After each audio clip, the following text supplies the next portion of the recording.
Hello, this is Sabika Sayyed. Welcome to the print headlines. Union Finance Minister Nirmala Sitharaman replies in the budget session of Parliament, rejecting allegations that certain states were denied funds in the union budget. She asserts that the centre has transferred the full 41% share of divisible taxes as recommended by the Finance Commission.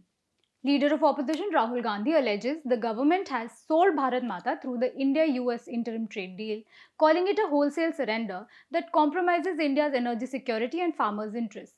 Participating in the union budget debate in the parliament, he says an India bloc government would have insisted that the US treat India as an equal.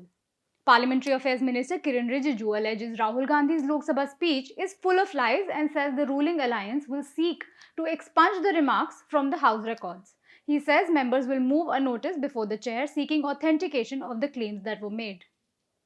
AIMIM MP Asaduddin Owaisi addresses the budget session of Parliament and criticizes the India-US interim trade deal, questioning US objections to India buying Russian oil. He asks, and I quote, "Who is Trump to dictate us on buying Russian oil?" and says the US has no authority to oversee a sovereign India, recalling that India had earlier complied with US demands to stop purchasing oil from Iran. Delhi Police's special cell issues a notice to Penguin Random House, India, seeking clarification over the alleged circulation of former Army Chief General M.M. Narawane's unpublished memoir on social media. The move comes after Narawane confirmed Penguin's claim that the book has not yet been published. Assam Chief Minister Himanta Biswa Sarma says the SIT report on State Congress President Gaurav Gogoi's alleged Pakistan links will be amended to incorporate disclosures made by the MP at a recent press conference, including his visit to Rawalpindi district, and then referred to the Centre for Further Probe. Assam CM Himanta Biswa Sarma claims over 2.43 lakh names were deleted from the electoral rolls during special revision, alleging many deletions followed complaints filed by BJP workers against illegal Bangladeshis. BJP corporator Ritu Taude is declared the 78th mayor of Mumbai, while Shiv Sena's Sanjay Gadi becomes deputy mayor. Taude takes charge at the BMC headquarters amid sloganeering by ruling and opposition corporators.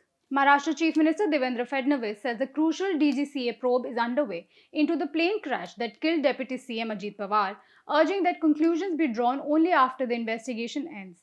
He says the aircraft's black box has been recovered and investigations have been commenced on all fronts. Centre revises the official version of Vande Mataram as adopted by the Constituent Assembly, directing that when played with the national anthem, the national song will precede it and all must stand at attention.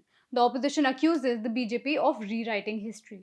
Sidhu Mooseewala's parents stage a protest over delay in registration of an FIR on their complaint alleging financial irregularities by a music producer and others. They accuse the police of inaction. Centre tells Supreme Court that there is nothing alarming in Sonam Wangchuk's health and he cannot be released on medical grounds. The Solicitor General says Wangchuk has been examined 24 times since the detention and is fit, hale and hearty. White House removes pulses from a revised fact sheet listing American products on which India will eliminate or reduce tariffs under the interim trade deal. The initial version had included certain pulses among agricultural items. Bangladesh goes to polls tomorrow. More than 50% of polling centers in Bangladesh are identified as risk-prone ahead of general elections, with 90% to be covered under CCTV surveillance. Officials say it will witness the largest ever deployment of law enforcement personnel and technology in the country's electoral history.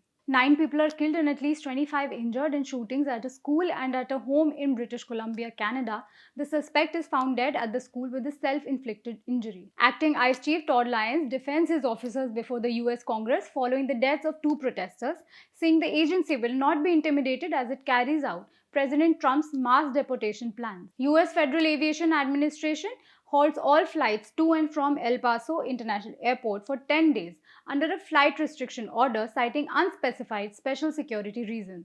City Representative Chris Canales says there is no indication of an imminent threat but criticizes the lack of advance notice, warning the shutdown could cost the city millions of dollars. Iran marks the 47th anniversary of its 1979 Islamic Revolution with large public ceremonies in Tehran amid mounting geopolitical pressure ahead of a planned meeting between Donald Trump and Benjamin Netanyahu this week.